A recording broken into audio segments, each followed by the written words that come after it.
बाबा जी प्रणाम। मेरी माता की मृत्यु के बाद 10 और 13 की विधियां मैं करना नहीं चाहता। ब्राह्मण से बीवी को समझाने में असमर्थ हूँ।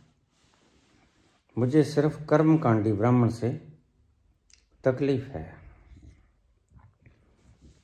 उनकी पागल जैसी बातों से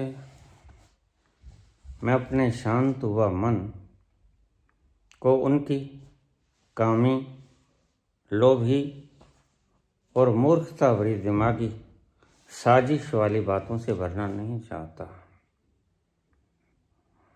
बाबा, क्या पितृदोष, काल सर्प दोष, नारायण बलि, पुराणों की रचना का क्या तथ्य है?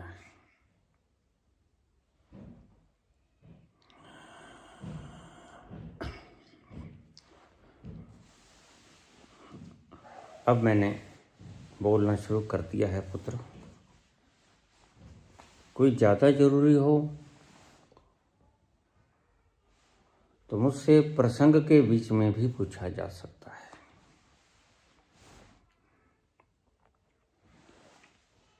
प्रसंग के बीच में का बात प्रश्न भेज सकते हो मुझे। बहुत सी प्रथाएं, बहुत शब्द मैंने तो लगाया, सभी नहीं लगाया, बेकार। और इन लोभी ब्राह्मणों के पाखंड के कारण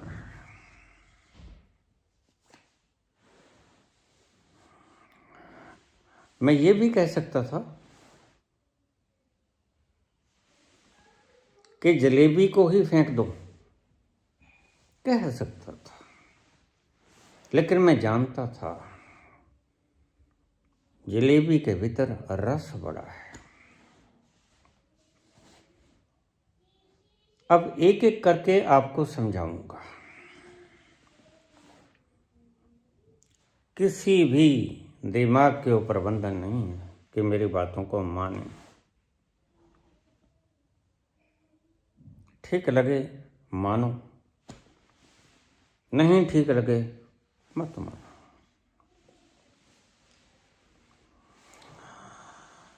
ये चैतन्य का कमेंट है। माता जी की मृत्यु हो चुकी है, यही 2-4 दिन पहले। उनकी 10वीं या 13वीं मैं नहीं करना चाहता, तो मैं करनी भी नहीं चाहिए। स्पष्टता मैंने अपने पुराने प्रवचनों में बता दिया, ये काम प्रकृति का है।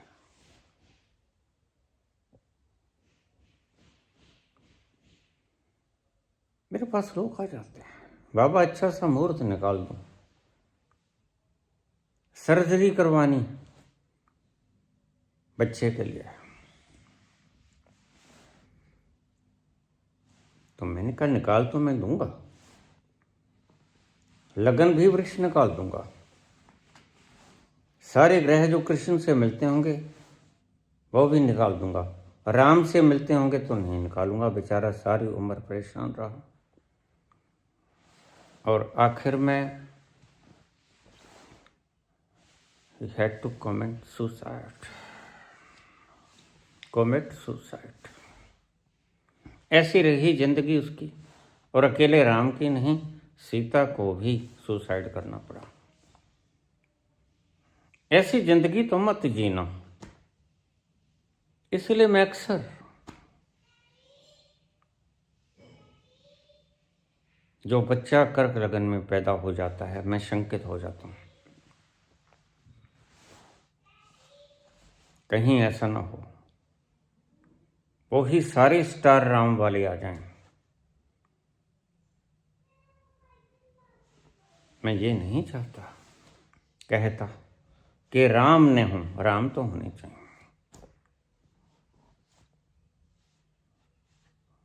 उनकी मर्यादा अनिर्वचनीय है।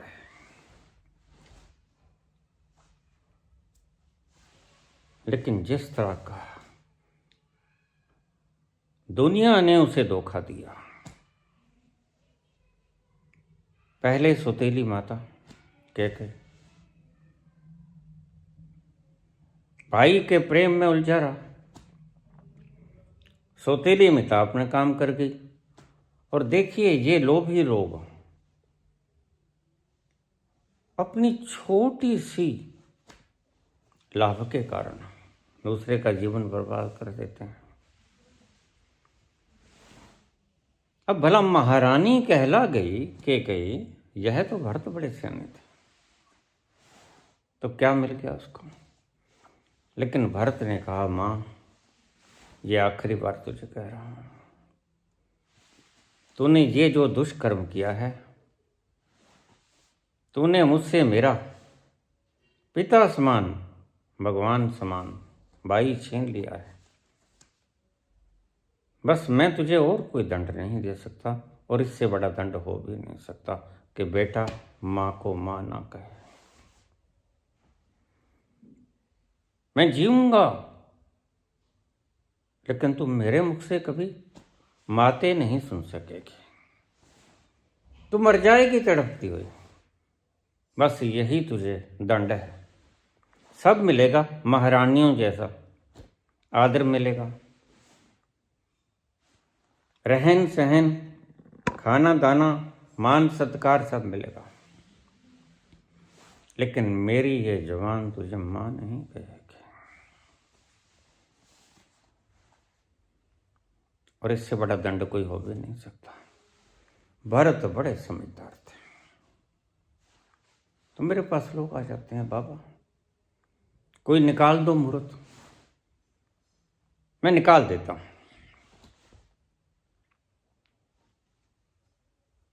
मुझे पता है ये पागलपन की इंतहा है। तुम प्रकृति से ज्यादा होशियार बन रहे हो। कच्चा फल तोड़ लोगे, पका लोगे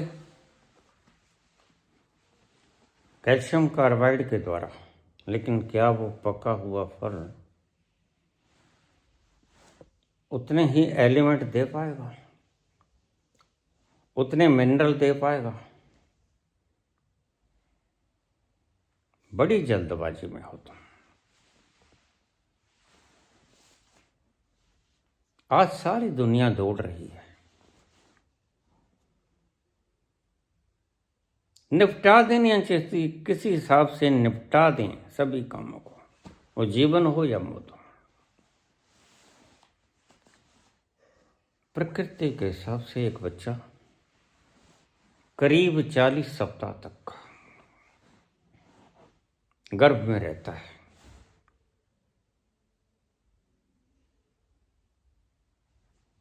पहला दिन गिना जाता है आखिरी पीरियड्स जब आए थे, उसके बाद से शुरू हो जाता है करीब 40 सप्ताह। और तुमसे ज्यादा होशियार है प्रकृति।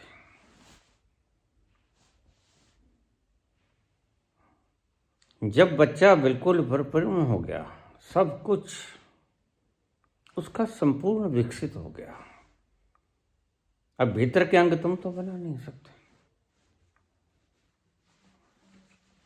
तुम्हारी कोई भी फैक्ट्री प्रकृति का बनाया हुआ जो अंग है भीतर का ऑर्गन, लिवर हो, हार्ट हो, किडनीज हो नहीं बना सकते।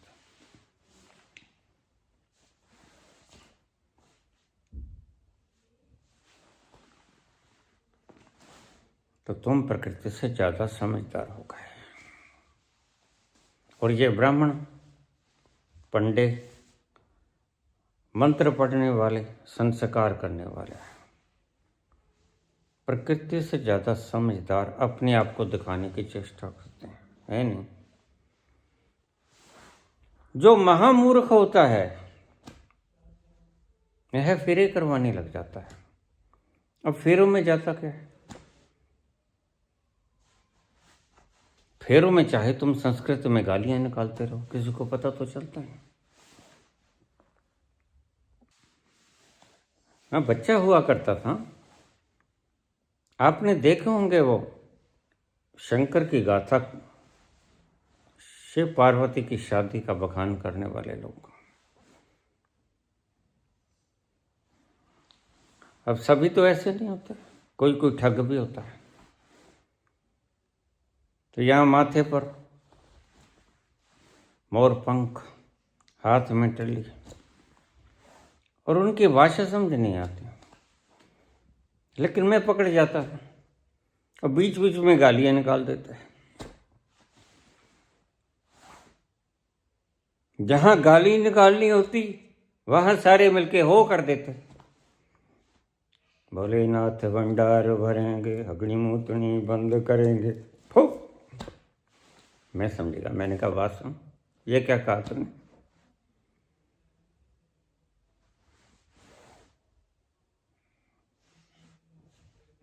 अगले घर चला गया, मैंने कहा ये क्या कहता? पीछे पीछे मैं क्या, निकल यहां से हरामखोर।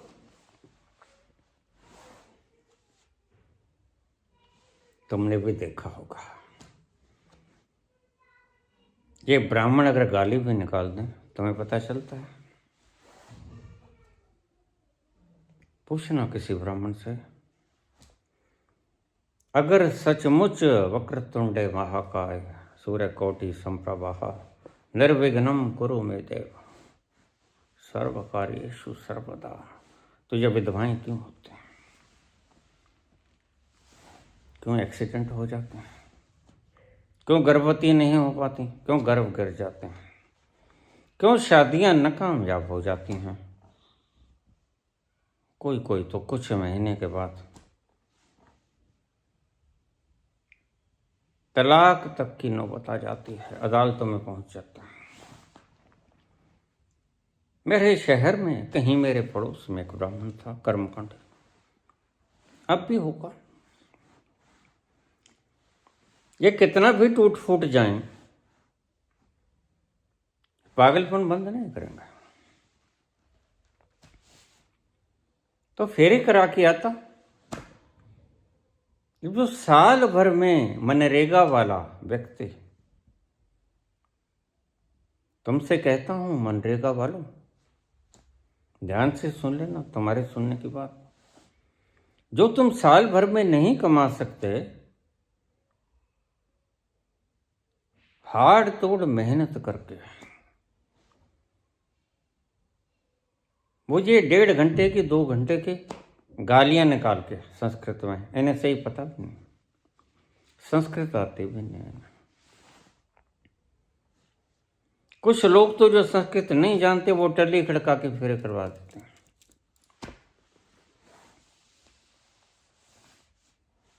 और क्योंकि मेरे करीब भी था जो फेरे करवा के आता,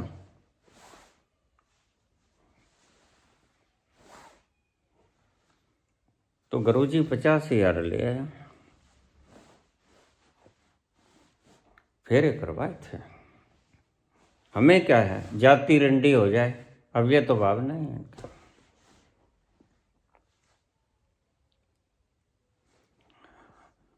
ये वहां भी गालियां निकाल आया, अच्छा माल चकाया, शादी विवाह शादी में और क्या होता है, माल चकना होता है। और आपको इनको शुगर और ब्लड प्रेशर आम बीमारी मिलेगी। कोई शुगर से मरता है, कोई ब्लड प्रेशर से मरता है। श्राद्धों की खीर खिला खिला के आप इनको शुगर बना देते हो, और जो हराम का खाएगा ब्लड प्रेशर से मरेगा, और क्या करेगा। तुमने देखा नहीं है ये राजनेता, इनके पेट देखे गोबड़े। आजकल तो जैन मुनियों के भी होने लगे हैं, जो अपने आप को त्याग मूर्ति कहलाते हैं, इनकी गोगड़े देखना।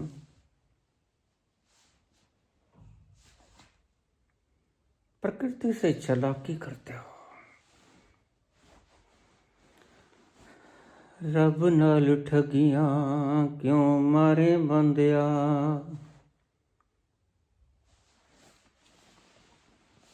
परमात्मा से ठगी क्यों करता है? लेकिन इन्हें पता नहीं परमात्मा से ठगी हो नहीं सकती।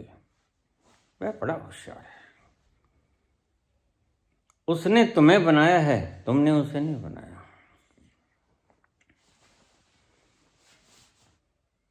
अब इससे पूछने वाला हो, तू शुभ काम करा के आया है, 50,000 रुपये लेके आया है, और शब्द तेरे ये है कि जाति रंडी हो जाए, हमें क्या है? बात भी ठीक है। जब लड़ाई झगड़ा होता है, क्या आप ब्राह्मण को पकड़ते हो? बिचौलों को पकड़ लेते हो। तूने शादी करवाई थी, बड़े मजे की बात है। इसीलिए ये बिचौलगिरी नहीं करते, इसलिए आज बिचौलगिरी बंद हो गई। सारी उम्र का लंबा। अब हमारी शादी गलत हो गई है, और मेरी माता रोज गालियां निकालती थी। गंगाराम ने शादी कराई, अरे गंगाराम तेरा बेड़ा गर्क हो जाए। मैं क्या, क्यों माँ? गंगाराम का बेड़ा क्यों गर्क हो जाए? कहते उसने ये शादी करवाई। अरे उसका बेचारे का कसूर? बनी आपस में नहीं इनकी, वातावरण नहीं फिट बैठते। अनुकूल भी होते हैं, प्रतिकूल भी होते हैं।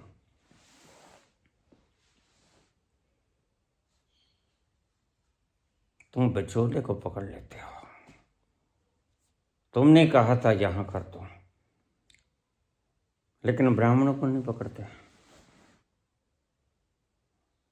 यहां एक हनुमान मंदिर में एक ब्राह्मण, हंसा मत करो, एक ब्राह्मण मंदिर में पुजारी था, हनुमान जी का मंदिर था। उसको गायत्री मंत्र ठीक से बोलना नहीं आता था, और उसका परिणाम क्या हुआ? भगवान तो सुनता है ना। अब बोलता ओम भूर्भुवः स्वः तितर बितर वरेण्यम, तितर बितर हो गया सब कुछ। रात को चोर आ गए, गल्ला ले गए। अब तितर बितर ही होना था। आखिर में मेरे पास आए, मैंने कहा इसको तितर बितर करो तुम, नहीं तुम्हें तितर बितर कर देगा।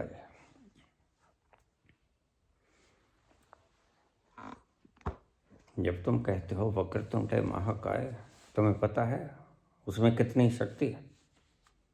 ऐसे ही वो अग्रगणी नहीं हो गया, ऐसे ही सबसे पहले उसकी पूजा नहीं होती। सबसे ज्यादा शक्तिमान और बुद्धिमान वही है जिसकी हम पूजा करते हैं, लेकिन पूजा करने का तरीका नहीं तुम्हें। अब मैंने शस्त्र खोल लिए हैं पुराण, तो धीरज रखो थोड़ा। ज्यादा चुलबुली है तो प्रश्न पूछ लिया करो, पहले तुम्हारा जवाब दे दूंगा। मैं तो बोलने के लिए ही।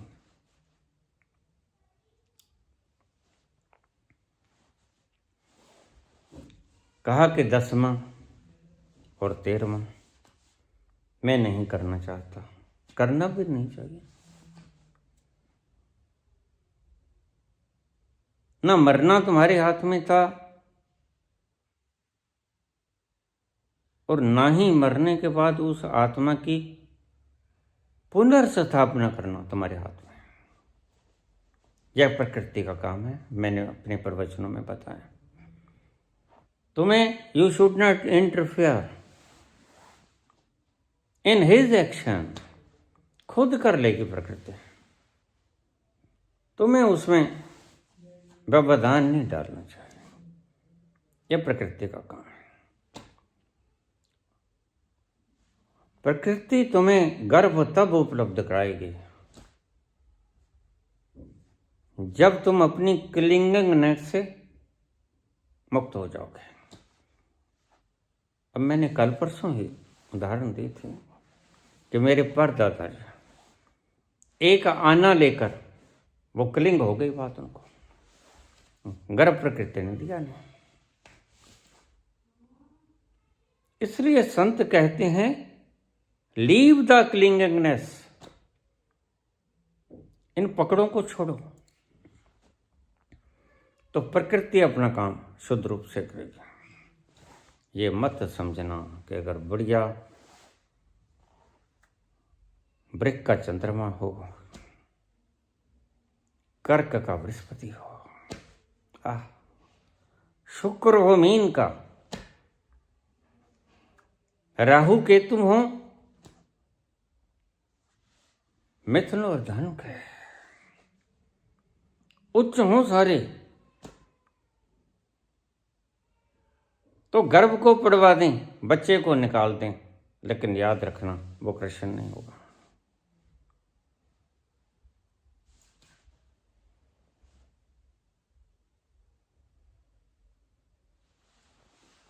लगन हो सकता है ब्रेक हो।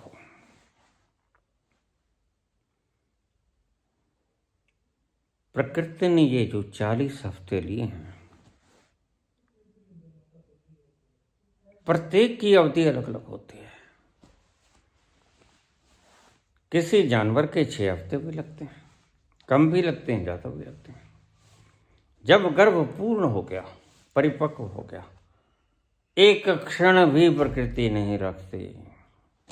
चलो काम पूरा हुआ, तुम चलो। उसे हम कहते हैं पेन्स शुरू हो गए, प्रसव पीड़ा शुरू हो गई। लेकिन हम प्रकृति से ज्यादा होशियार, इसलिए मार खा जाते हैं। कहाँ तक नाम गिनवाएं, सभी ने हमको लूटा है।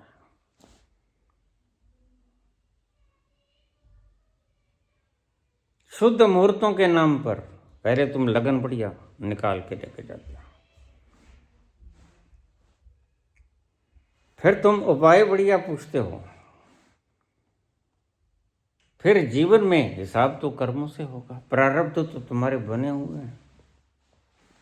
ऐसे तो कोई जन्म नहीं लेता, मानस का जन्म ऐसे तो नहीं मिलता। बहुत कुछ होता है उसकी बैक में, स्मृतियां होती हैं, वासनाएं, कल्पनाएं, आकांक्षाएं, स्वप्न होते हैं, कुछ योजनाएं धरी की धरी रह गई। वो तुम्हारे अचेतन मन में बसी हुई हैं, उनको साथ लेके पोटली की तरह तुम चलते हो और नए घर में प्रवेश कर जाते हो, जिसे तुम गर्भ कहते हो। ये काम तुम्हारा तो है नहीं। और अफसोस की बात है कि प्रकृति का सारा काम मानव ने अपने हाथ में ले लिया। बड़ा शौक है। लोग मुझे पूछते हैं आज दुनिया दुखी क्यों है, कि प्रकृति के ऊपर विजय प्राप्त करने की चेष्टा उसको दुख में धकेल देते हैं। प्रकृति के नियमों का उपयोग करो, सुखी हो जाओ। प्रकृति के नियमों का उपयोग करो, लॉ ऑफ ग्रेविटेशन को देखो, उसके हिसाब से चलो, बहुत कुछ मिल जाएगा। ग्रेविटेशनल फोर्स कहाँ तक काम करती है, और सभी सिद्धांतों को देखो, खोजो, उनके अनुसार काम करो, उनके विपरीत मत करो, तो तुम्हें सुख के साधन मिल जाएंगे। प्रकृति को जीतने की चेष्टा मत करो, जीती तो नहीं जाएगी वह कभी। प्रकृति का उपयोग कर लो, नियमों का, अपनी खुशहाली के लिए।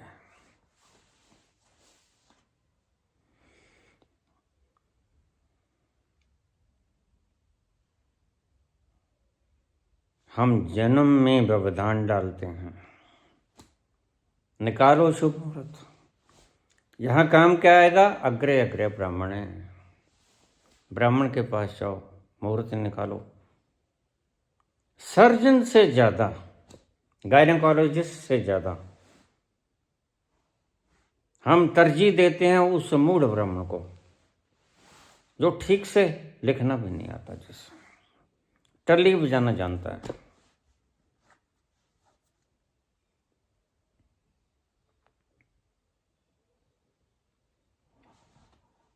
हिंदुस्तान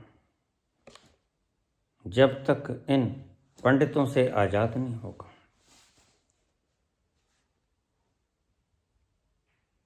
मेरे को ऐसे ही दूसरे दिन लोग मारने नहीं आ जाते, पता है, धंधा चौपट कर देगा। ये आज प्रतिक्रिया आ गई तुम्हारे सामने, पता नहीं कितनी प्रतिक्रियाएं मेरे पास आई और मैं उन्हें बाहर की बाहर सुलटा गया।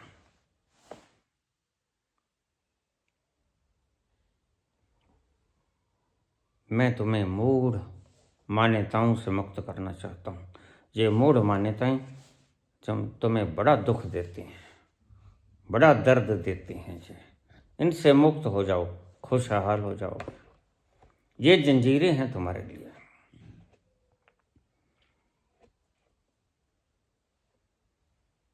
तुमने पूछा पुत्र, माता की मृत्यु हो गई, दशम या तेरस जो भी तुम्हारी है, कईयों के रस्म चौथा होता है, लेकिन ये रिवाज है, इनकी साइंटिफिक विधि किनको पता नहीं। मुझे पता है तो मैं तुम्हें बोल रहा हूं। शायद 100 में से कोई एक व्यक्ति सुन ले, और सुन ले तो भला, खुद का ही, उसका ही भला, न सुने तो भला। अगर ब्राह्मण के वेद मंत्रों में, फेरों में इतना दम होता तो तलाक क्यों होते हैं? क्यों विवाह दुख का कारण बनता? फिर ठीक से साइंस को पढ़ा नहीं ना गया।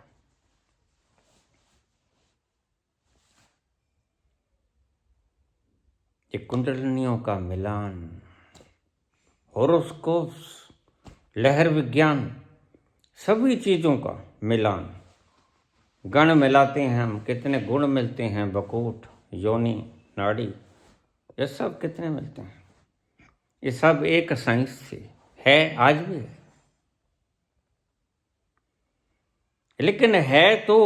लेकिन बिल्कुल वैसे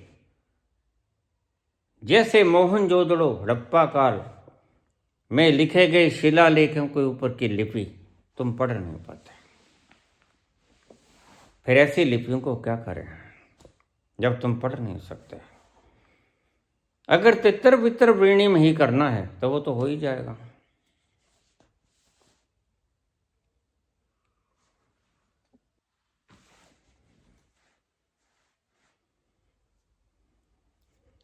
मैं इन पंडितों की बकवास को सुनना नहीं चाहता। बिल्कुल ठीक। सभी देवताओं को संवर्ण करके, साक्षी करके, सभी प्रकार के कर्म कांडों को निभाकर, अग्नि को साक्षी करके, जल को साक्षी करके, सभी तत्वों को साक्षी करके जो लोग फेरे करवाते हैं, फिर वो क्यों फेल हो जाते हैं?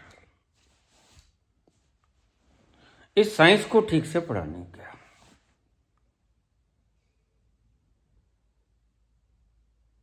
नीम हकीम खतराई जान, नाम नहीं लूंगा। यहां मेरी एक बहन, धर्म बहन, मेरे रखड़ी बनते थे। राखी के दिन आ गई। मैंने कहा बहना, आपके राखी मत बांध। कहती क्यों भैया? मैंने कहा बस मत बांध। वो तो रोने लगी, बता तो। एक बहना, ये कच्चा धागा हाथ से तो टूट जाएगा, लेकिन इस कच्चे धागे को प्रकृति नहीं तोड़ पाएगी। ये धागा देखने में सूक्ष्म है, लेकिन इसके भीतर के तंतु बड़े गजब के हैं।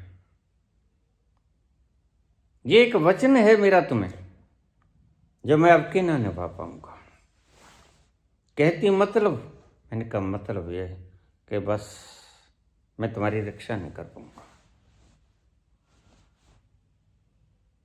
अब तू समझ ले। रोती चिल्लाती चली गई। अब आज तो सिर्फ रिवाज रीति निभाए जाते हैं, और मुझे ज़्यादा न बुलाओ तो ज़्यादा अच्छा है। तो वो बेचारी चली गई और उसके थोड़े महीने बाद उसकी मृत्यु हो गई।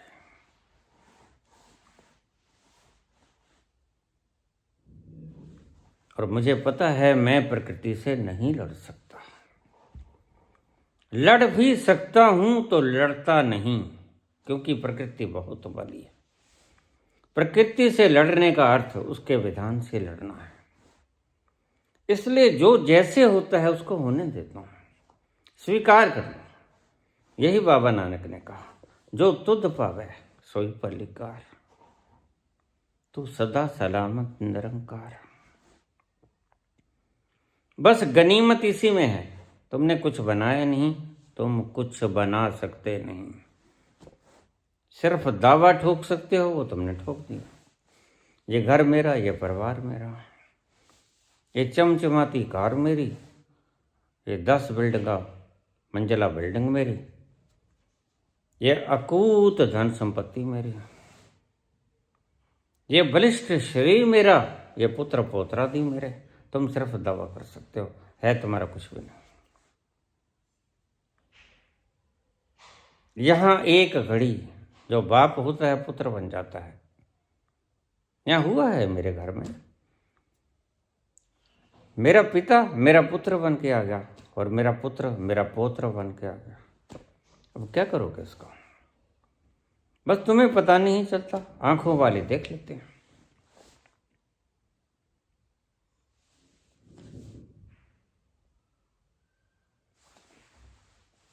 दशम और 13, ये तुम्हारा काम भी नहीं है पुत्र।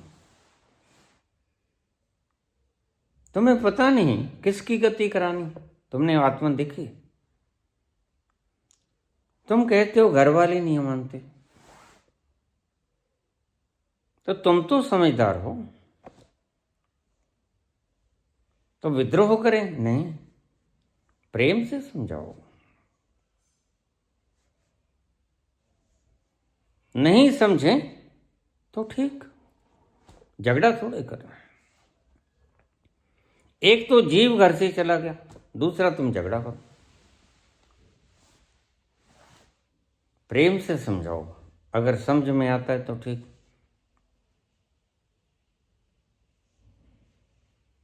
तो मैं कह रहा हूं, अगर ब्राह्मणों के मंत्रों में इतना बल होता तो कितनी बार विष्णु का नाम लेते हैं, पुंडरीकाक्षम, कितनी बार शंकर का नाम लेते हैं।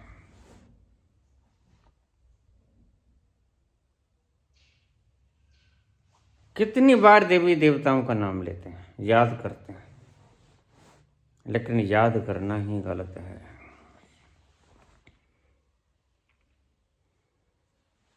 ये लिपियां इनसे पढ़ी नहीं जाती, इनके बस की बात नहीं। और फिर जब ध्यान दक्षिणा पे रहता है,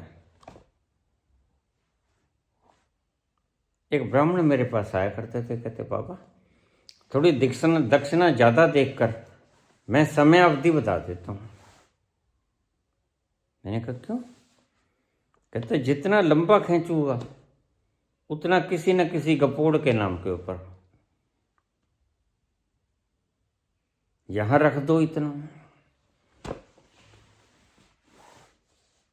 ये गोदान के लिए संकल्प मस्तो। अब गौदान के लिए 100 रुपये रख देता, गौ 100 रुपये में आती है बोला, गऊ की पूछ का बाल नहीं आता 100 रुपये।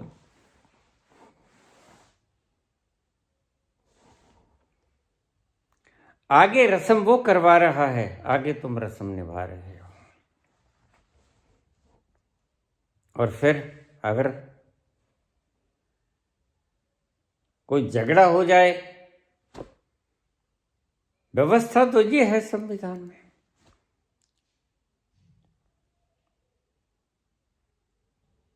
तो कानून तुम्हें पूछेगा तुम शादीशुदा हो, इसका प्रमाण लेके आओ। पहले तुम्हें प्रमाण दिखाना पड़ेगा, ये देखो जी हमने शादी करवाई थी। फेरे लेने के बाद भी you will have to register yourself as a couple. हम सहभागी हैं, हम पति पत्नी हैं, इसके लिए तुम्हें रजिस्ट्रेशन करवाना होगा, अन्यथा तुम पति पत्नी नहीं। तो फिर तुम्हारे फेरों की औकात क्या रही, तुम्हारे ब्राह्मणों की औकात क्या रही। और तुम्हें पता है जिस गणेश को तुम बुलाते हुए थी, छोटी सी पटिया होती, उस पर बटा देते हो लकड़ी की पटिया, और वह 1200 क्विंटल का है। अब तुम उसको बैठाओगे कहाँ?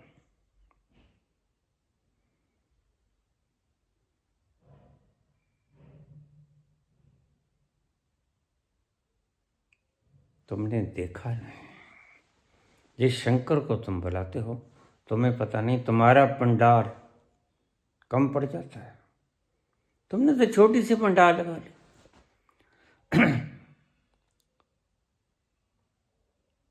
और उस पंडाल के अंदर ही फेरे करवा लिए। ये सब प्रतीक हैं, वास्तविकता इसमें कुछ भी नहीं। निभाना छोड़ दो। 16 संस्कार, इनके बारे में बोलना शुरू कर दिया है तो बोलूंगा। इनमें से कोई संस्कार ना निभाओ, क्रियाएं करो। बच्चा जन्मा, डॉक्टर के पास ले जाओ, वह एक्सपर्ट है, उसने पढ़ाई की, जरूरत के हिसाब से इसको दवाई देगा। वह सब जानता है, इसको एनाल्जेसिक देना है नहीं देना है, इसको ऑक्सीटोसिन देना है नहीं देना है। जब प्रकृति स्वयं अपना काम करती है। 40 हफ्ते में तुमने क्या किया? अब मैं कहूंगा तो तुम्हें बुरा लगेगा। इस 40 हफ्ते में तुमने जो कुछ किया वो तुम्हें जानते हो।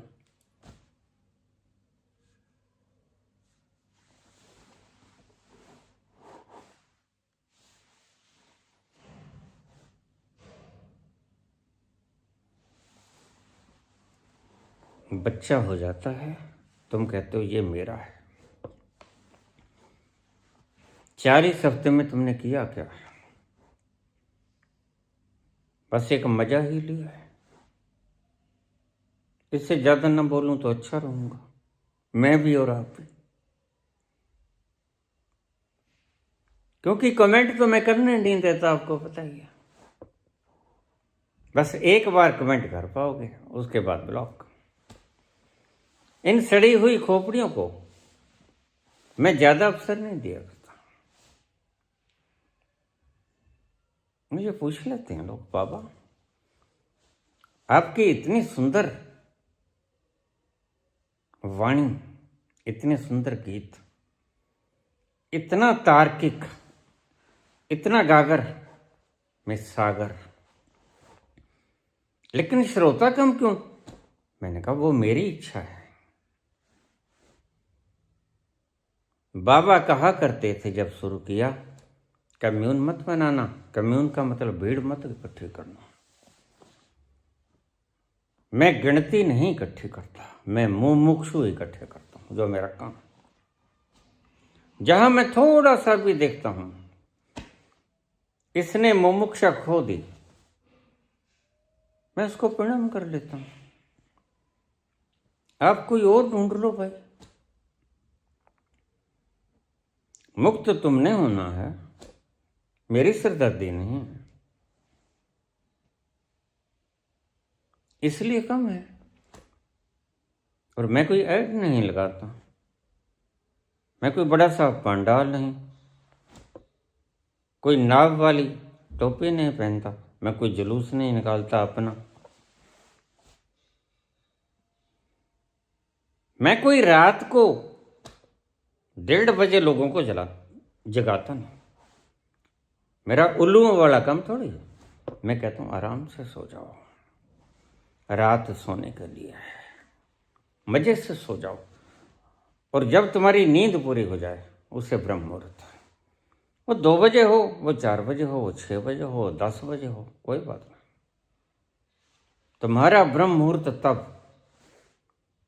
जब तुम्हारी नींद पूरी हो जाए। कच्ची नींद से अगर उठ गए तो तुम्हें पता नहीं तुमने क्या क्या गंवा दिया।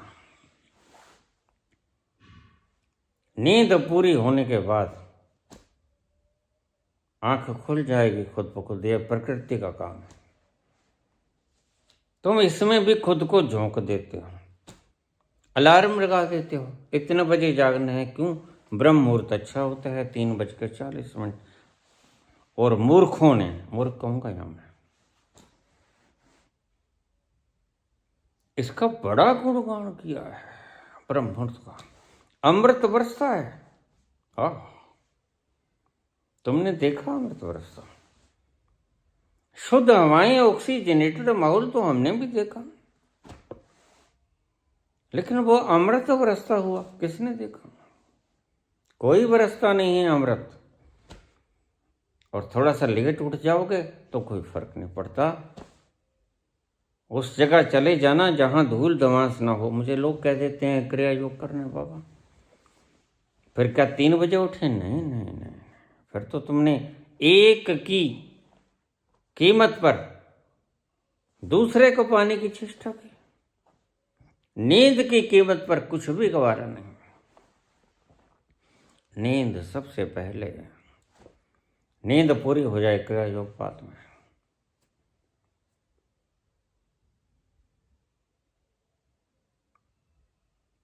सबके जहां आसपास आजकल ग्रीनरी कुछ ज़्यादा होने लगी हैं, लोग सचेत होने लगे हैं। अच्छा है, पेड़ लगाया करो, खूब लगाया करो। जब कोई बच्चा जन्म जाए तो पेड़ लगाओ, जब किसी की मृत्यु हो जाए तो पेड़ लगाओ। कोई भी संस्कार, 16 संस्कार हो, शादी करा के आओ, पेड़ लगाओ। ये तुम्हें जीवन देंगे, जीवनदायिनी ऑक्सीजन देंगे, जिसके अभाव में कोरोना में कितने लोग हमने मरते देखे, दम घुट के मरते देखे।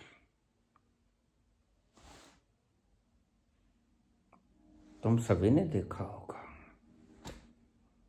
कैसे बिना ऑक्सीजन के लोग मर गए। सुबह सुबह धूल धमास नहीं होती, वातावरण में थोड़ी गर्माइश नहीं होती, क्योंकि सूरज नहीं निकला होता। अन्यथा ऑक्सीजन तो वही 21% होती है।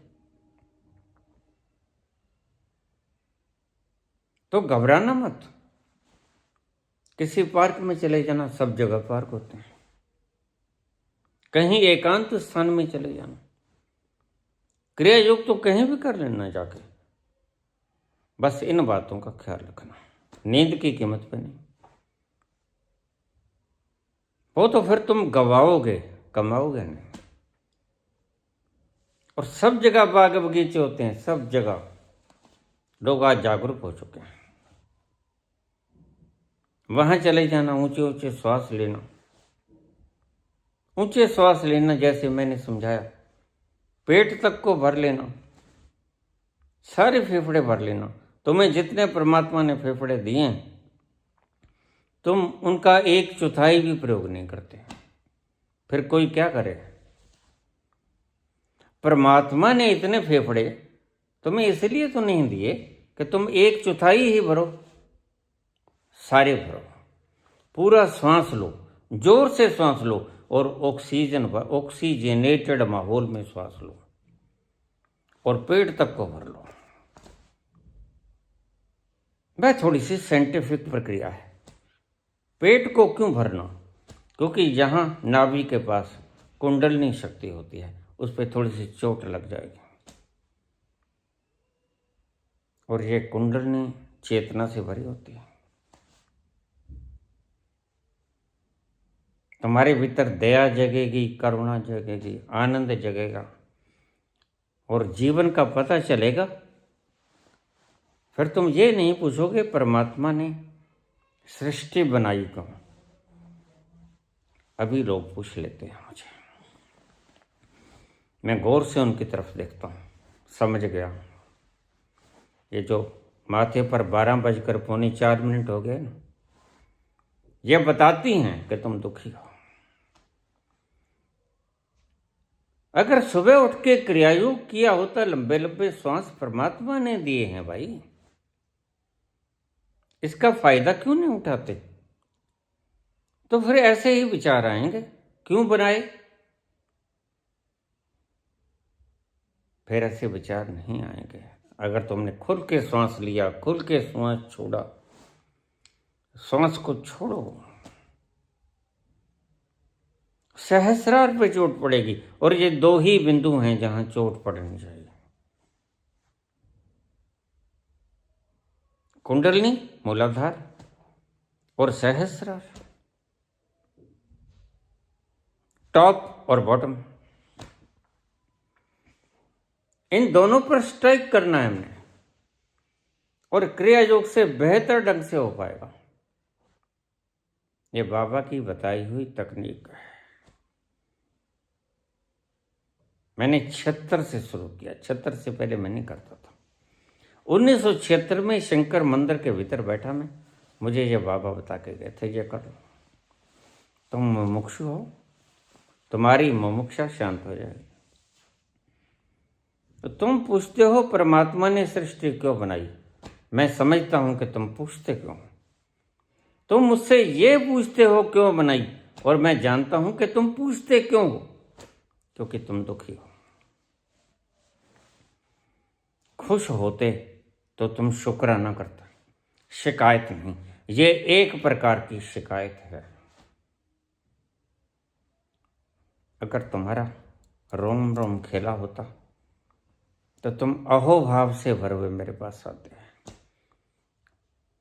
कि परमात्मा ने बड़ी सुंदर सृष्टि बनाई है। ये खेलते हुए मोर, ये गाती हुई कोयल, ये चलती हुई भीनी भीनी सुगंध लिए हवाएं फिजाएं, ये बागों में खिलती हुई कलियां, ये है महकती हुई हवाएं फिजाएं,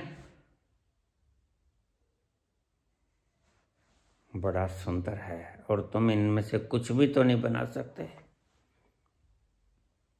जो ये पूछता है सृष्टि क्यों बनाई, वो इस योग्य नहीं कि एक जर्रा खुद बना दे। बस सवाल क्यों पूछता है ये मैं अच्छी तरह से जानता हूं। काश तुम सुखी हो जाते, फिर तुम ये सवाल नहीं पूछोगे। संत कभी नहीं कहेगा क्यों बनाई, इतनी सुंदर सृष्टि अगर बनाई तो तेरा धन्यवाद है। तू बना सकता था तो बना दी, हम तो नहीं बना सकते।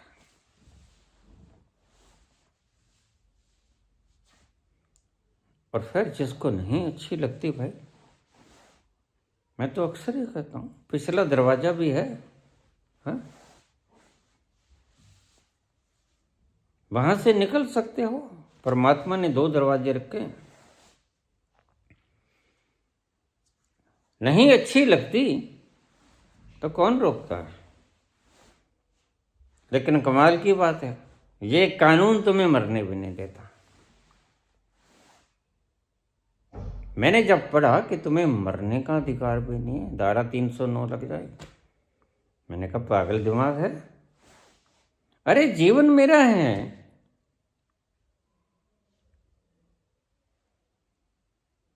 अगर नहीं मेरा जीवन सुखी तो क्या मैं मर नहीं सकता? इस कानून को फौरन हटा लेना चाहिए।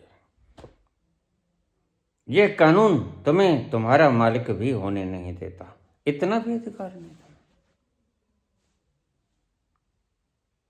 और कानून तुम बनाते हो अगड़म बगड़म, ये काम का कानून। तुम्हें तुम्हारे शरीर के ऊपर अधिकार नहीं है। तुम अगर चाहो तो मर नहीं सकते, और फिर रोकेगा कौन? तुम्हें पता नहीं है इसकी गड़बड़ी कितनी हो सकती है। अगर तुमने ज्यादा नकेल कस दी, मेरे पास एक आदमी आता था, बाबा मैं मरना चाहता हूं। मैंने कहा धारा 309। अगर नाकामयाब हो गए, वो कहते हैं मैं नाकामयाब होता ही नहीं। जब चिटकनी लगा लूँगा भीतर से, कौन आएगा? और बाहर से 4 दरवाजे हैं, सब लॉक हैं, कौन आएगा? जो आएगा वो चोर कहलाएगा। और मुझे कौन रोक पाएगा? ये मैं कहता हूँ, जिन्होंने ये नियम बनाया सोच समझ के नहीं बनाया, कम से कम ये नियम नहीं सोच के बनाया। जो मरना ही चाहता है उसको तुम बचाओगे कैसे? वह तो वीडियो बना देगा और डाल देगा, ये ले रोक। कैसे रोकेगा? मैंने कहा धारा 309। कहता फिर बाबा मैं दूसरा तरीका अपनाऊंगा। मैंने कहा क्या अपनाएगा? फिर ये लोगों को मारना पड़ेगा मुझे। मैंने कहा वो कैसे? कहता मैं 10-20 कत्ल कर दूंगा। मैं तो मरा ही मरा। अगर ये मेरे मरने में व्यवधान उत्पन्न करेंगे तो मैं 10-20 आदमियों को मार के मर जाऊंगा। मैंने कहा भाई ये तो मत करना। ये तो कानून मुझे तब समझा है, ये कानून ही गलत बनाया। ये कानून के ऊपर प्रबुद्ध जन पुनर्विचार करें। अरे जिसने मरना वो तुम्हारे कानून से डरेगा? वो तुम्हारे कानून की भी धज्जियां उड़ा देगा अगर तुम रोकोगे। तो ठीक कहा उसने, मैं 10-20 लोगों को मार के मर जाऊंगा। फिर तो ये मारेंगे मुझे, आज रोकते हैं। दंडित ही होना है तो फिर ढंग से क्यों ना हो? मैंने कहा नहीं भाई ऐसा काम नहीं करना पुत्र। मुझे बता, मैं तेरे कोई काम आ सकता हूं, तेरी कोई जरूरत पूरी कर सकता हूं। तुझे कोई तकलीफ है, कोई दर्द है, दुआ दे सकता हूं। कोई कमी है बता दे। जहां तक मैं कर सकता हूं मैं कर दूंगा। ये काम नहीं करना, जो जीना चाहता है उसको मार दे। तू खुद मरना चाहता है, देखे वो तुम्हारी मौज है, वो मैं नहीं रोक सकता। मुझे पता है, मैं रोक भी नहीं सकता। तुम अपने घर में सोए होगे, मैं अपने कमरे में होऊंगा, मैं तो बाहर भी नहीं निकलता। कैसे रोकूंगा तुम्हें?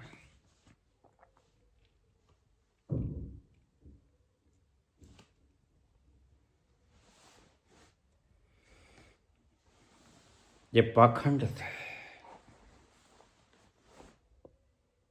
अपन तो 50,000 ले लिए, जाति रंडी हो जाए मुझे कोई। कुछ शब्द मुझे आज भी याद है, और मैं एक नहीं, मैं सभी ब्राह्मणों को कहता हूं, ये धोखेबाज हैं, ये चोर हैं, हरामखोर हैं। इन्हें पता ही नहीं कौन शंकर कौन गणेश। इन्हें सिर्फ पता है लक्ष्मी माता का।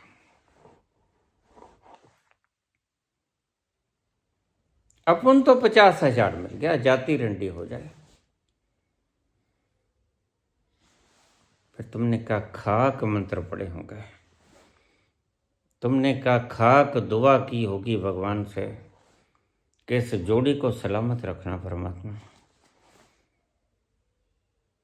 इनके ऊपर कोई आंच ना आए, इनके गृहस्थ जीवन में कोई दुविधा ना आए, कोई बाधा ना बने, मजे से जिए। तुमने तो पीसा देखा होगा।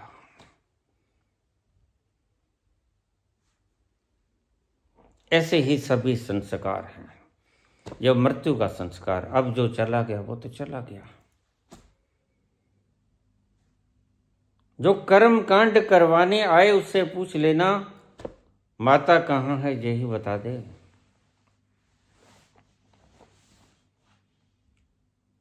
तो उसकी मुक्ति कराएगा, तो उसके लिए मंत्र पढ़ेगा, उसकी आत्मा को शांति देगा। तुझे पता है आत्मा होती कहाँ है, क्या है आत्मा?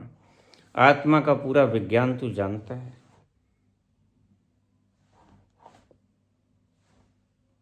इन मूर्ख पंडितों को विरासत में मिला है ये काम।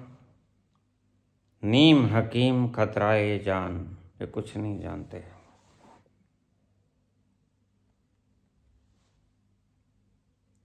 जो मानेंगे तो शुभ उनके लिए, मेरे लिए नहीं। मैंने तो अपनी मृत्यु करे बोला, किसी ब्राह्मण को मत बुलाना। प्रकृति अपना काम करेगी। जिस ढंग से मुझे उतारना हो, मैं सारा विज्ञान जानता हूं, उस ढंग से उतार लेना। पत्थर में उतर जाऊंगा, पदार्थ में उतर जाऊंगा, फिर वही। आज इस शरीर में हूं, कल उसमें हूंगा। वही सुनूंगा तुम्हारी बात, वही समझूंगा, वही तुम्हारे दुखों का हरण करूंगा।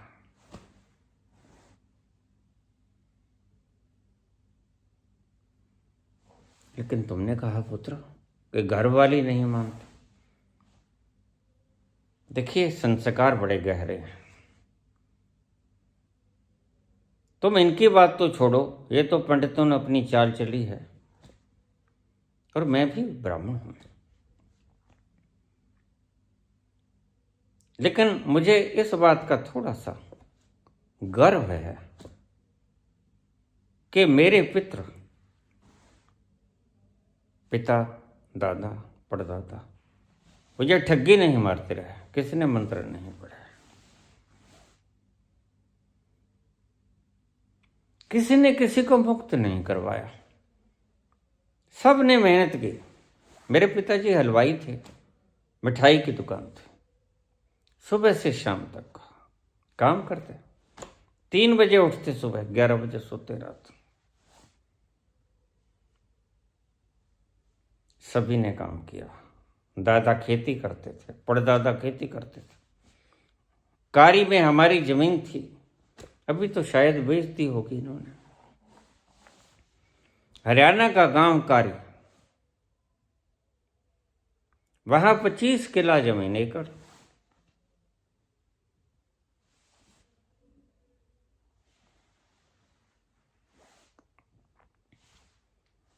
सब काम करते थे। मंत्र पढ़कर, ठगी मारकर किसी ने आपकी जेबें नहीं काटी। और मैं आने वाले अपने वंशजों से भी कहता हूं, ये काम मत करना। विद्या का सहारा लेना, ठगी का नहीं, पाखंड का नहीं। एस्ट्रोलॉजी एक विद्या है जो भृगु ने बनाई। कहानी है कहानी। लात मारी विष्णु के, और लक्ष्मी नाराज हो गई। मेरे सामने मेरे पति का अपमान किया। मैं तुझे श्राप देती हूं कि मैं तुम्हारे वंशजों के पास नहीं जाऊंगी।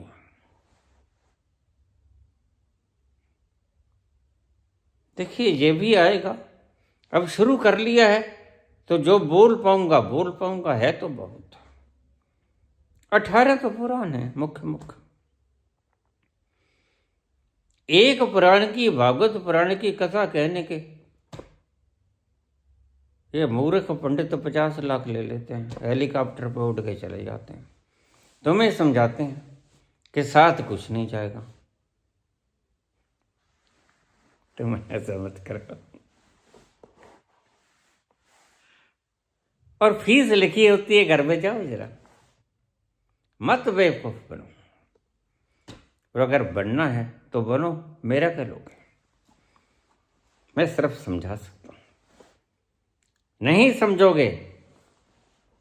प्रकृति की चोट, प्रकृति की मार तुम्हें समझा देगी।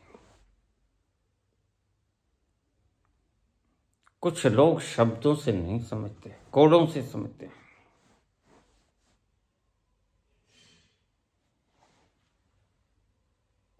होश में आता है बंदा ठोकरें खाने के बाद, रंग लाती है हिना पत्थर पे घिस जाने के बाद। ठोकरें खा के समझ जाओ या बातों से समझ जाओ, तुम्हारी मर्जी। मैं कोई डिक्टेटर तो हूं नहीं। मैंने जैसा जाना तुम्हें बता दिया। न मानो या मानो, तुम्हारी इच्छा है।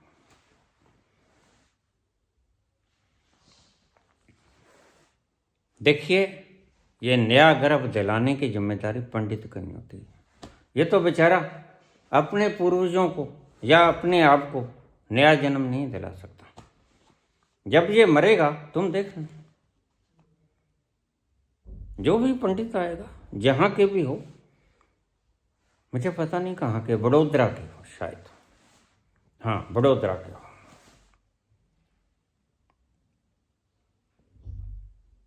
जानता वानता कुछ नहीं, तो मैं क्या क्या बताऊं।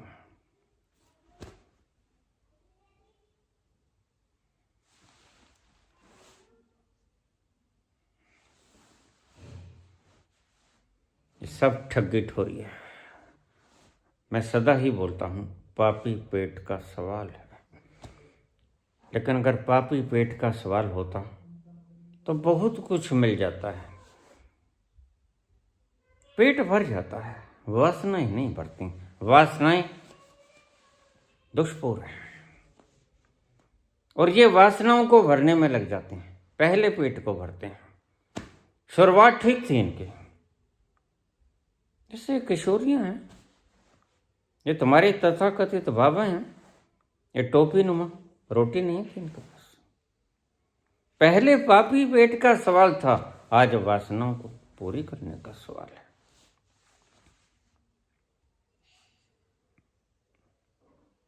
व्यक्ति जब थोड़ा सा कामयाब होते हो तो फिर वासनाएं सिर उठाती हैं, वो गलत है। जरूरतें तो सिर उठाएंगी, उनको पूरा करना तुम्हारा फर्ज है, लेकिन वासनाएं सिर उठाएंगी, उनसे कैसे बचोगे, यही संत बताता है।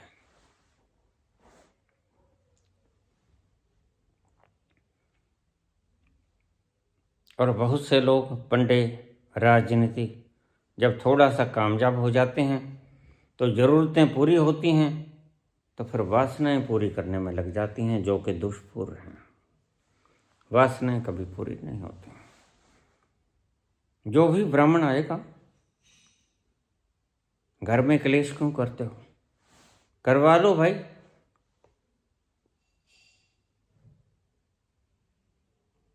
वो जो चार सड़ी बड़ी बातें कहें मत सुनना तुम। मेरी माता का देहांत हुआ, मैं राम जी का रोल किया करता था, शूर्पणखा की नाइट थी उस दिन, तो पर्दा गिरा दिया गया, मुझे पता नहीं था, मैं अपने रोल में मस्त होता था। तो मेरे पास मेरे एक मित्र आए, मुझे कहते, राम जी बीमार थी क्या माता? मैंने कहा क्या हुआ? कहते बुरी खबर है, माता का देहांत हो गया।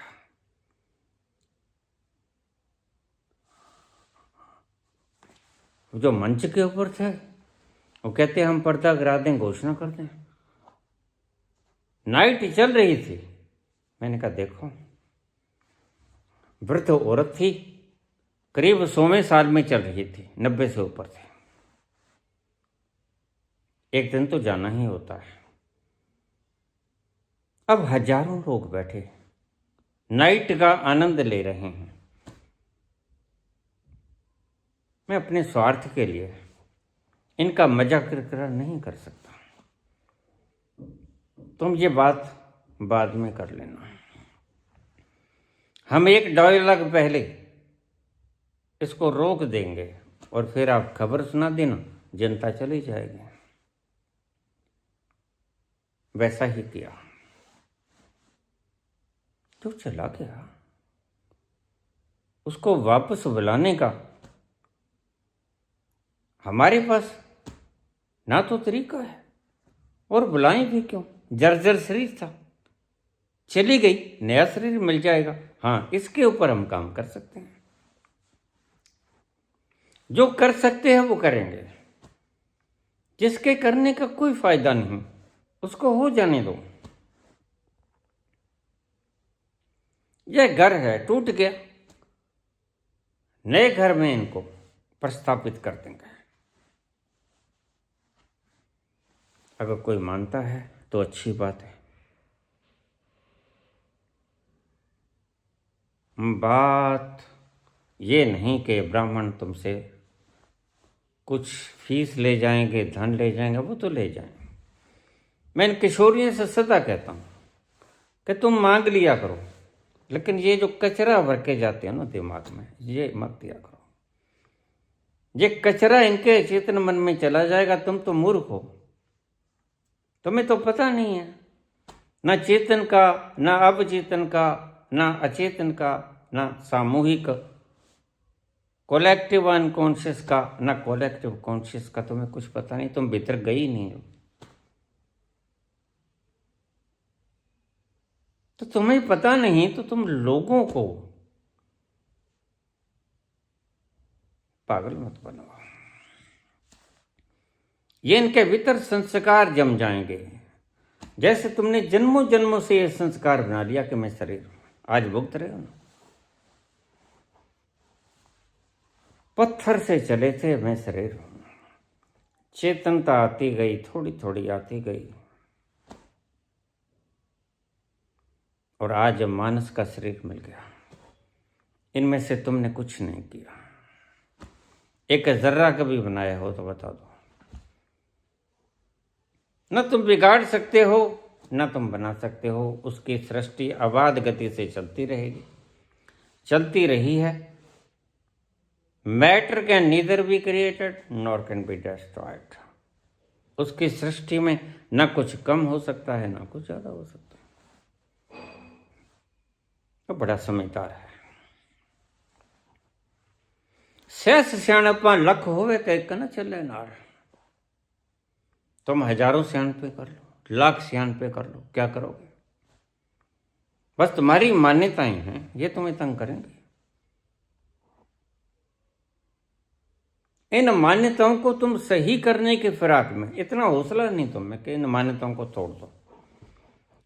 कोई न मूर्खों ने ऐसा जाल बिछाया है तुम्हारे भीतर, कूट कूट के बैठा दिया है तुम्हारे अचेतन में। अब ये तुम्हारे अचेतन में बैठा है ना कि मैं शरीर हूं, मैं मन हूं। ये कूट कूट के बैठ गया। अब कौन निकाले इसको? अब तुम कांपते हो।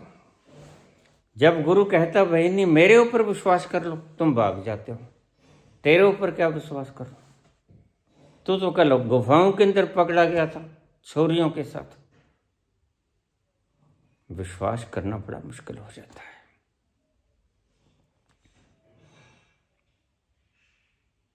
विश्वास दिलाना बड़ा मुश्किल हो जाता है।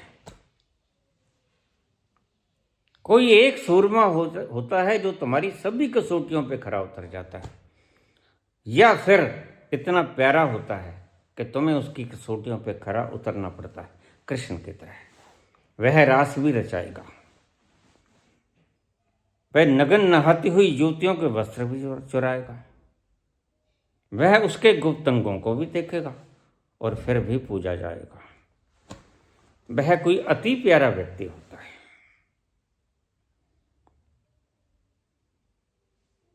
आज भी तुम गीत गाते हो, उसके कुकृत्य तुमने कहां याद रखे?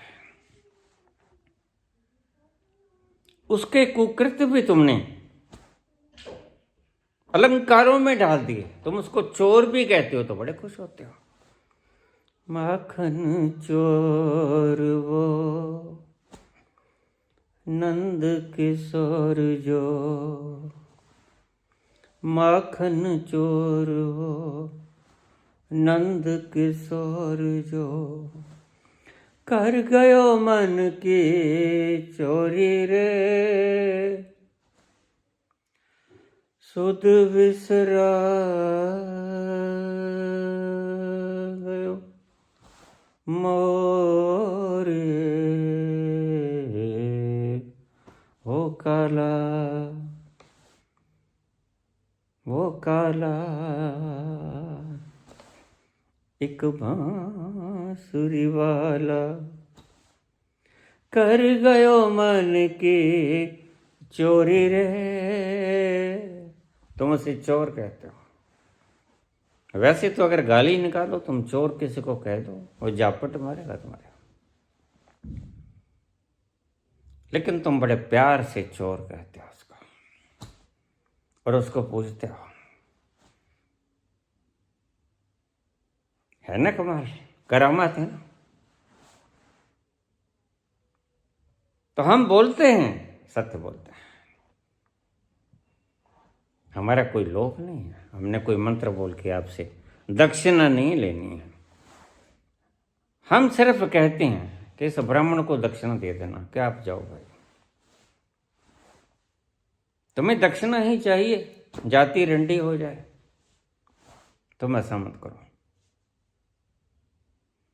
खी करने में जाते हो, बात थोड़ी।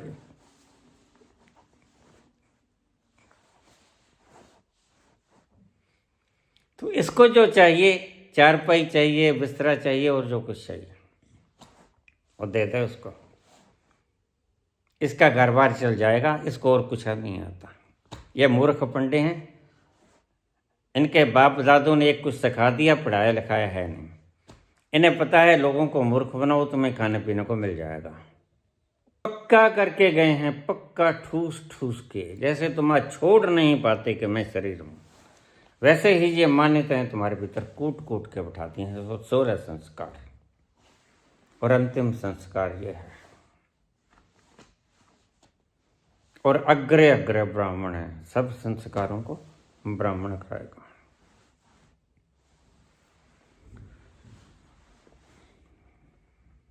मुझसे पूछा है पुत्र, कोई आवश्यकता नहीं, तुम श्रद्धा रखो, उसके फूलों को गंगा जी में प्रवाहित करो पूरी श्रद्धा से, पूरे आनंद से। ये कर्म कांड आखिरी, बस इसके बाद कुछ नहीं करना होगा। फिर बाकी तो फिर ब्राह्मणों का है कि फिर श्राद्ध करो, फिर वो करो, फिर वो करो, लेकिन ब्राह्मण को करो। मुझसे लोग पूछ लेते हैं, बाबा ये श्राद्ध अगर ब्राह्मण ना मिले तो? मैंने कहा वो तो मिलेंगे नहीं, उनको तो शुगर हो गई, खिला खिला के मार दिया आपने। और ब्राह्मण हो, ब्राह्मण की घरवाली हो या उनके पास बैठने वाले हो, सब शुगर से मर जाते हैं या ब्लड प्रेशर से मर जाते हैं।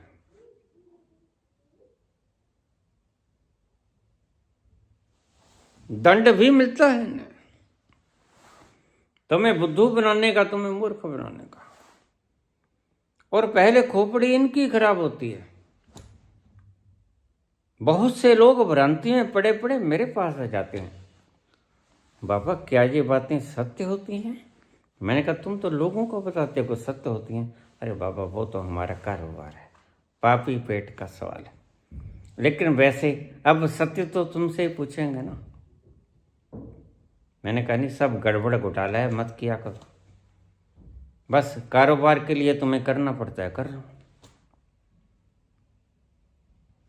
अब तुम्हारी रोटी तो नहीं ना छीन सकता,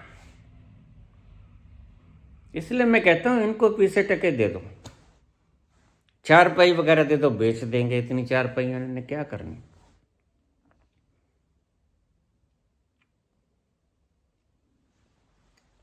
इनकी जो इच्छा है, ईषणा है, वो पूरी कर दो और इन्हें को कृपा कर दो। एक हमारी खोपड़ियां मत भरो, हमारे अचेतन मत भरो इन बकवासों से। इन बकवासों में कोई तंत्र नहीं, कोई तत्व नहीं।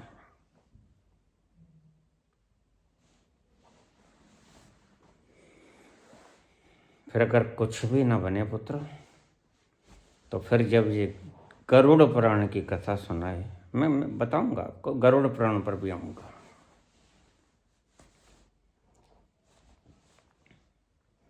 अगर ईश्वर ने मुझे श्वास दिए तो सब बोलूंगा।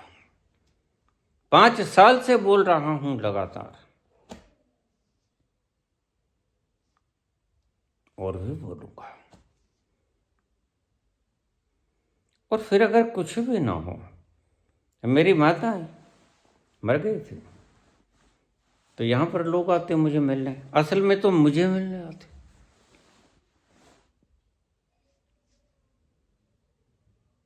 मैं नदारद हो गया, मुझे पता था मुझे मुंह दिखाने आएंगे। वो आते, बैठते, आसपास देखते, मैं कहीं दिखता नहीं। मैं तो पुत्र की मृत्यु पे भी नहीं देखा, और तुम्हें बड़ी हैरानी होगी। मेरे पुत्र की अंतिम शोक सभा में मैं नहीं था। मेरे पुत्र की शादी, इकलौते पुत्र की शादी में मैं नहीं था,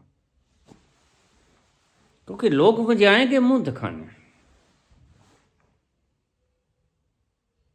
और मैं ये कर्म कांड करना नहीं चाहता।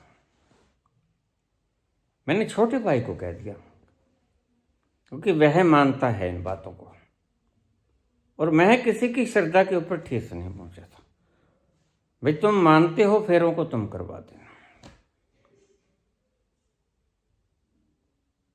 तुम चलो। मैंने कहा मैं तो नहीं जाऊंगा। वैसे हैरानी की बात है, ना खुशी में ना शोक में। तो भगवान कृष्ण ने यही तो कहा है, सम रहो। ना खुशी तुम पे इतनी हावी हो जाए कि तुम नाचने लग जाओ। यहां तो कोई पार्षद बन जाता है तो नाचने लग जाते हो। क्या मिल गया भाई? अरे उस दिन नाचने का एक ही मौका होता है, तुम्हें मैं समझा दूं। जिस दिन सारा अस्तित्व नाचेगा, जिस दिन तुम्हें तुम मिल जाओगे, वो होता है नाचने का अवसर। तो तुम्हारा भीतर नाचेगा और पूरा अस्तित्व नाचेगा। दुनिया नाचे ना नाचे, वो नाचने का वक्त है, मौका है। उससे पहले नाचना बेकार, सिर्फ ये नागिन डांस जैसा होगा जैसे तुम करते हो। तुमने देखा रुमाल ले लेते हैं, वही गली सड़ी धारणाएं।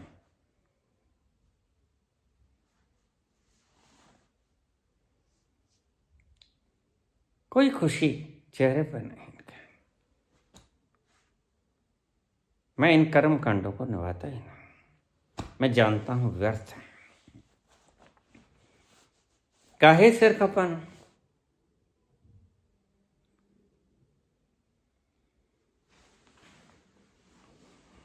तो फिर तुम ऐसा करना, मैं खिसक जाता। पंडित आता है, पंडित जी को तो पता था। वो तो जब मैं रोल करता था, वो रावण जी का रोल करते थे। पहले वो पर्दे के पीछे मेरे पांव के हाथ लगाता, फिर रोल करता। वही कथा पढ़ने आता गरुड़ पुराण की। तो मैं उसे बाहर कहता, क्यों बकवास कराए? बकवास कितना कराया? चलो ठीक है, तुमने अपना काम करना है भाई, परिवार पालना है, पापी पेट का सवाल है। तो मैं खसक जाता, तो तुम भी खसक जाओ। कह मत सुनो, कौन कहता है तुम्हें पकड़ कर नहीं बिठाएगा? उसको मतलब सिर्फ इससे है, उसको कहते देख तू 10 रुपये ज़्यादा ले लेना। तो मेरा दिमाग मत खराब कर, मुझे और भी बड़े काम जो जरूरी हैं। ध्यान करना है, मैंने क्रिया योग करना, मैंने योग निद्रा में जाना, मैंने मस्ती मनानी है। ये जरूरी है, ये जीवन के लिए जरूरी है। तुम्हारे कर्म कांड कोई जरूरी नहीं, जिनका पता ही नहीं चलता कहाँ गए, उनका कर्म कांड कौन करता? कभी पक्षियों का कर्म कांड किया तुमने? मर जाते हैं बेचारे, इनकी कोई आवश्यकता नहीं। ये ब्राह्मणों के बनाए हुए हैं, लोभवश बनाए हुए हैं। कोशिश करो इन पाखंडों को खुद बचने की। खुद बचोगे सबसे पहले, फिर दूसरों को बचा पाओगे।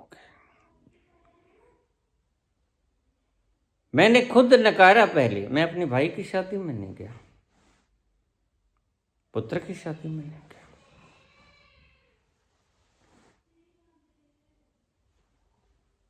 माता को पिता को अग्नि देना मेरा कर्तव्य था, वो मैं दे के आया। मैंने खुद, वो मेरा कर्तव्य था। अब उनकी चिता तो समेटनी है ना, वो काम मैंने किया।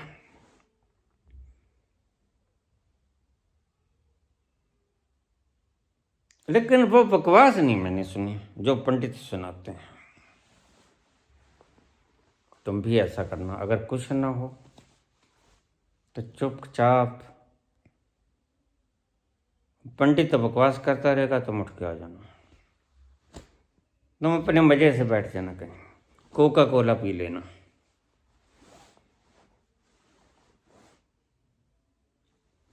ठंडक आ जाए।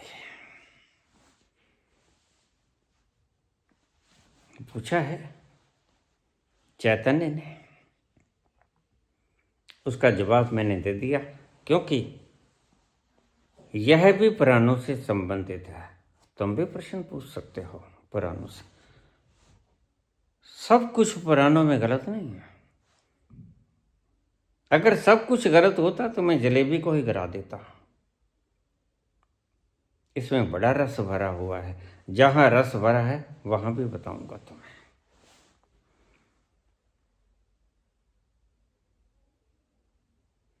श्री कृष्ण गोविंद